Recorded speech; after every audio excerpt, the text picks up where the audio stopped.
Mumbai మాఫియాతో లింకులున్న Laxman gang Muthoot robbery చేసినట్లు పోలీసులు నిర్ధారించారు. కర్ణాటక, ఒడిశా, మహారాష్ట్ర, తెలంగాణ, యూపీలలో లక్ష్మణ్ గ్యాంగ్ పై ఇప్పటికే పలు కేసులున్నాయి. సిబిఐ అధికారి ముసుగులోకి వచ్చింది. గుల్బర్గాకు చెందిన సింగ్గా గుర్తించారు. నేరంలో అతని బంధువులను కూడా ఇన్వాల్వ్ చేసినట్లు ఎంక్వైరీలో స్పష్టమైంది. ముత్తూట్ రాబరీకి 8 నెలల ముందు నుంచే నిందితులు రెక్కీ చేసినట్లు పోలీసుల విచారణలో తేలింది.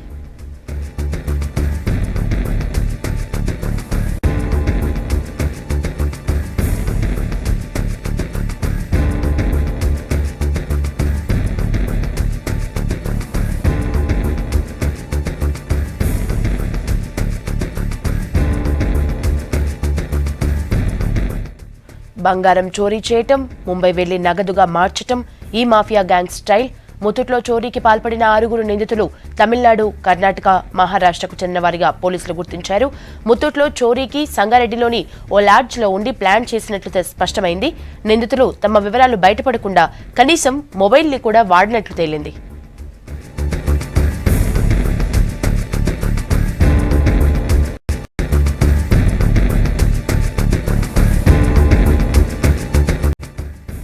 దోపిడీ తర్వాత పోలీస్ స్టేషన్లు, చెక్ పోస్టులు లేని 3 ఏరియాల్ని ఎంచుకుని అక్కడి నుంచి స్టేట్ బార్డర్ దాటారు నిందితులు. చోరీ తర్వాత స్కార్పియోకు 2 వీలర్ను పైలట్గా వాడినట్టు తేలింది. అయితే ముత్తూట్ కేసులో ఇప్పటికీ ప్రాపర్టీ రికవరీ కాలేదు. ప్రధాన నిందితుడు ఇంకా పోలీసులకు చిక్కలేదు.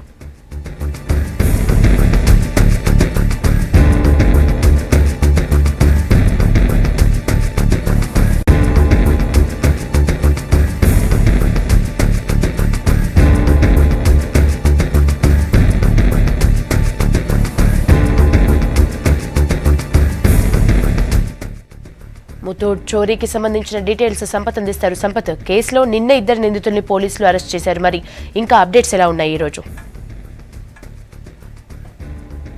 డిసెంబర్ 21న ఈ చోరీకి సంబంధించిన రెక్కి వేసినట్టుగా పోలీసులు నిర్ధారించారు. సంగారెడ్డిలోని ఒక లాడ్జ్ లో మొత్తం అంతా మీటింగ్ పాయింట్ గా ఏర్పాటు చేసుకొని చోరీ ఎట్లా చేయాలి, ఎక్కడి నుంచి ఎస్కేప్ కావాలన్నటువంటి దాన్ని ముందుగానే ఒక మ్యాప్ రూపంలో తయారు చేసినట్టు పోలీసులు నిర్ధారించారు. అయితే దాదాపు 6 నుంచి 7 సార్లు ఈ వెహికల్ కు నెంబర్ ప్లేట్లు మార్చారు. బండి కూడా మొత్తం స్కార్పియో వెహికల్ వాడినటువంటి వెహికల్ కూడా అది చోరీ వెహికల్ కాబట్టి పోలీసులకు ఫైండ్ అవుట్ చేయడం కష్టంగా మారింది. దానికి తోడుగా 6 సార్లు నెంబర్ ప్లేట్లు మార్చడంతో కొంత ఇబ్బందిగా మారింది. అయితే దీనికి మొత్తం కూడా ఒక సెంటర్ పాయింట్ గా ఉన్నటువంటి ముంబై బేస్ గానే ఈ కేసు ట్రేడ్ అవుట్ అయిందని చెప్పాలి. నేషనల్ క్రైమ్ రికార్డ్స్ బ్యూరోలో వీళ్ళ డాటాను కలెక్ట్ చేసుకున్న తర్వాత పోలీసులకు ఒక అంచనా వచ్చింది. లక్ష్మణ్ అనేటువంటి వ్యక్తి ఈ గ్యాంగ్ కు మొత్తం కూడా లీడ్ చేస్తున్నాడు. ఒక ముఠా సభ్యుడిగా కూడా ఉన్నాడు. ఎందుకంటే ముంబై మాఫియా దాదాపు దేశవ్యాప్తంగా ఉన్నటువంటి చాలా మంది నేరగాళ్లతో చేతులు కలుపుతుంది. వాళ్ళంతా కూడా చోరీ సొత్తును పర్చేస్ చేయడం, అట్లాగే దాన్ని నగదు రూపంలో ఇవ్వడం కావచ్చు, లేదంటే వాళ్ళకి షెల్టర్స్ ఇవ్వడానికి ముంబైలోని కొన్ని ఏరియాలు ప్రధానంగా నేరగాళ్ల అడ్డాగా ఉన్నట్టుగా పోలీసులు చెబుతున్నారు. అక్కడికి వెళ్ళినటువంటి పోలీసులకు కనీసం అక్కడ ఉన్నటువంటి రాష్ట్ర పోలీసుల సహకారం కూడా అందలేదు. దాంతో వీళ్లే డిఫెన్స్ ఆపరేషన్ చేయాల్సి వచ్చిందనేది పోలీసు అధికారులు చెప్తున్నారు. జాయింట్ కమిషనర్ స్టీఫెన్ రవీంద్ర ఆధ్వర్యంలో 2 రోజుల పాటు మొత్తం దాదాపు కర్ణాటక, ఒరిస్సా, మహారాష్ట్ర ఏరియాల్లో మొత్తం కూడా విస్తృత గాలింపు నిర్వహించిన తర్వాత 2 వ్యక్తులు మాత్రం అరెస్ట్ చేశారు. దీంట్లో ప్రధాన నిందితుడుగా ఉన్నటువంటి వ్యక్తి, అట్లాగే ఆయనతో పాటుగా మరో 3 వ్యక్తులు, మొత్తం 4 నిందితుల ఆచూకీ లభించాల్సి ఉంది. ప్రజెంట్ అయితే ఈ కేసుకు సంబంధించిన ఒక ట్రాక్ రికార్డ్ అయితే బయటకు వచ్చింది. ఇక ప్రాపర్టీకి సంబంధించి కొంత ప్రాపర్టీ రికవరీ జరిగిందని పోలీసులు చెప్తున్నప్పటికీ మెయిన్ గా 12 కోట్ల రూపాయల 46 కేజీలకు సంబంధించిన గోల్డ్ ఏదైతే ఉందో అది ఇప్పటి వరకు రికవర్ కాలేదు. ఇక దీంట్లో కొంత నేరగాళ్లు కొంత తెలివిని ప్రదర్శించారు. ఎందుకంటే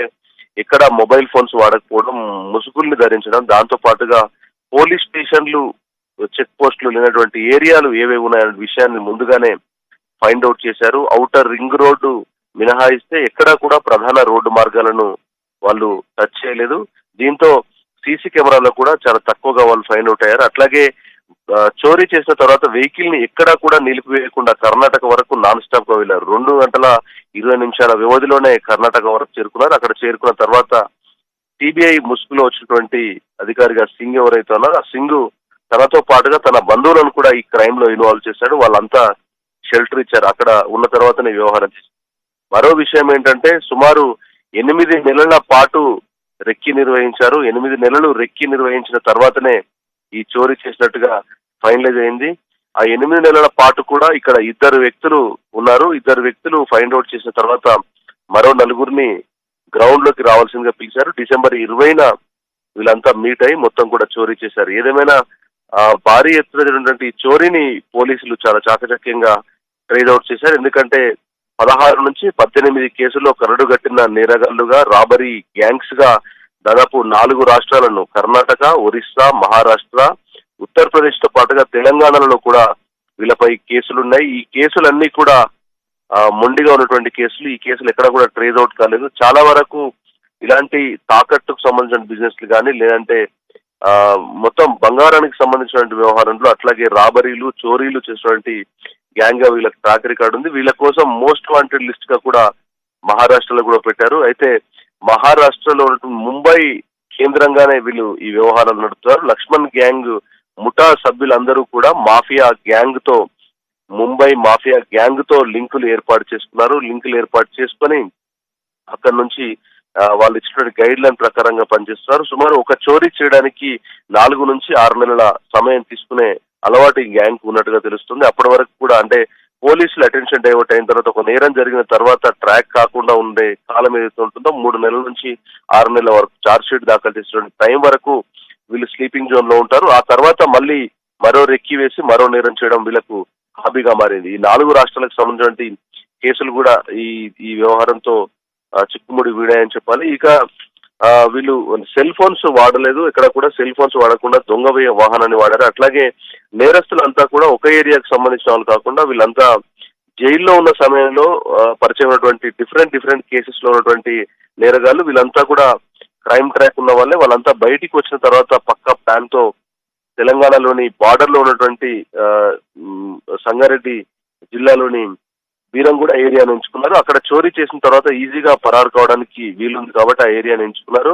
చెక్ పోస్టులను టచ్ చేయకుండా, పోలీస్ స్టేషన్ టచ్ చేయకుండా స్టేట్ దాటారు. కానీ దాదాపు 2.5 గంటల తర్వాత వాళ్ళు వెళ్ళిపోయిన తర్వాత సాయంత్రం 5 గంటల నుంచి సీరియస్ ఆపరేషన్ చేసినటువంటి పోలీసులు మొత్తానికి దీనికి సంబంధించిన లింక్స్ ను ఫైండ్ అవుట్ చేశారు. ఎక్కడా కూడా ఆధారాలు చిక్కలేదు. కేవలం 35 సీసీ కెమెరాల్లో రికార్డ్ అయిన వాహనానికి సంబంధించినటువంటి దృశ్యాలు మినహాయిస్తే ఎక్కడ కూడా వాళ్ళ ఫేసులు కానీ, వాళ్ళ ముఖాలు కానీ ఎక్కడ కూడా ఫైండ్ అవుట్ కాలేదు. దీంతో పోలీసులకు ఈ కేసు చిక్కుముడి వీడుతుందా లేదన్నటువంటి ఒక సందిగ్ధత నెలకొనింది. ఫింగర్ ప్రింట్స్ కానీ, లేదంటే వాళ్ళకి సంబంధించిన ఆధారాలు కానీ ఎక్కడ కూడా ఘటనా స్థలంలో కానీ, లేదంటే వాళ్ళు వెళ్ళేటువంటి మార్గం మధ్యంలో కానీ ఎక్కడ కూడా వదిలి వెళ్ళకపోవడంతో కొంత ఇబ్బందిగా మారింది. సాధారణంగా సెల్ ఫోన్స్ వాడినప్పుడు సెల్ ఫోన్ సిగ్నల్స్ బేస్ చేసుకొని ఎక్కువగా పోలీసులు నిందితులకు సంబంధించినటువంటి నిందితులను ట్రాక్ చేసే అవకాశం ఉంటుంది. కానీ ఇక్కడ ఎక్కడ కూడా ఎలక్ట్రానిక్ గూడ్స్ కానీ, లేదంటే వాళ్ళు ఎక్కడ కూడా వాడకుండా చాలా చాకచక్యంగా వివరించారు. అయినప్పటికీ పోలీసులు విస్తృతంగా తనిఖీలు చేసి ఊహా చిత్రాలను బేస్ చేసుకొని మొత్తానికి ఈ కేసును ట్రేస్ అవుట్ చేశారు. బహుశా ఈ రోజు రాత్రి వరకు, లేదంటే రేపు ఉదయం వరకు ఈ కేసులో మొత్తం ఫైనలైజ్ గా ఒక ట్రాక్ అవుట్ వచ్చే అవకాశం ఉందనేది పోలీసు అధికారులు చెప్తున్నారు. ఆ ప్రాపర్టీ కూడా ఆల్మోస్ట్ రికవరీ అవకాశం ఉంది. కానీ ఇప్పటి వరకు పోలీసుల చేతికి రాలేదు కాబట్టి అది రికవరీ అయినట్టుగా చెప్పడానికి వీల్లేదని చెప్తున్నారు. ప్రాపర్టీ రికవరీ అయిన తర్వాత, అట్లాగే ప్రధాన నిందితుడితో పాటుగా మరో 3 నిందితులు ఉన్నారు. 4 నిందితులను పట్టుకున్న తర్వాత ప్రస్తుతం కర్ణాటక, మహారాష్ట్ర ఏరియాలో ఉన్నటువంటి తెలంగాణ పోలీస్ టీమ్స్ ఇక్కడికి తెలంగాణ పోలీస్ టీమ్స్ అక్కడ నుంచి మహారాష్ట్ర, కర్ణాటక నుంచి సెట్ బ్యాక్ అయ్యే అవకాశం ఉంది. వచ్చిన తర్వాత దీనిపైన ప్రెస్ మీట్ పెట్టి సమగ్ర వివరాలు చెప్పే అవకాశం ఉంది. ఏదేమైనా దాదాపు పోలీసులు ప్రతిసారి కూడా పదే చెప్తున్నారు, ఈ ఏదైతే తాకట్టుకు సంబంధించినటువంటి ముత్తూట్, మనప్పురం లాంటి ఫైనాన్స్ సెక్టార్స్ లో స్పెషల్లీ వాళ్ళు మొత్తం కూడా ఎక్కడ కూడా security norms, rules and regulations ని గాలి కొదిలేస్తున్నారు. కేవలం ఒక సెక్యూరిటీ గార్డ్ తోనో ఎవరితోనో సెట్ చేస్తున్నారు తప్ప బిల్డింగ్స్ ప్రెమిసెస్ ఎట్లా ఉండాలి, దానికి కాంపౌండ్ వాల్స్ ఎట్లా ఉండాలి, అలారం సిస్టమ్ ఎట్లా వాడాలి, అలాగే దాంట్లో ఉన్నటువంటి డిజిటల్ వీడియో రికార్డింగ్ సంబంధించి సీసీ కెమెరా రికార్డ్ అయ్యేటువంటి సిస్టమ్ ఏదైతే ఉందో ఆ సిస్టమ్ ని వాళ్ళు ఏర్పాటు చేసినటువంటి బ్రాంచ్ల్లో కాకుండా మిగతా ఏరియాల్లో సర్వర్స్ ను ప్రొవైడ్ చేసుకొని బ్యాంకులు ఏ విధంగానైతే రూల్స్ అండ్ రెగ్యులేషన్స్ ఫాలో అవుతున్నాయి అదే రూల్స్ ను ఫాలో కావాలంటే నిబంధన ఉన్నప్పటికీ దాన్ని చాలా ఈజీగా తీసుకుంటారని పోలీసు చెప్తున్నారు. కేవలం వాళ్ళు చేసినటువంటి నిర్లక్ష్యం, అట్లాగే వాళ్ళు సెక్యూరిటీ నామ్స్ పాటించకపోవడం వల్ల దొంగలు ఈజీగా వీటిని చోరీ చేయడానికి టార్గెట్ చేసుకున్నారు. దాంతో పాటుగా పోలీసులకు నేరం జరిగిన తర్వాత ట్రాక్అవుట్ చేయడానికి ఉండాల్సినటువంటి ప్రధానమైనటువంటి ఆధారాలు ఏవైతే ఈ సీసీ కెమెరా దృశ్యాలు రికార్డ్ అయినటువంటి డిజిటల్ వీడియో రికార్డింగ్ సిస్టమ్ కూడా వాళ్ళు ఎత్తుకెళ్లారు కాబట్టి పోలీసులకు చాలా ఇబ్బందిగా మారింది.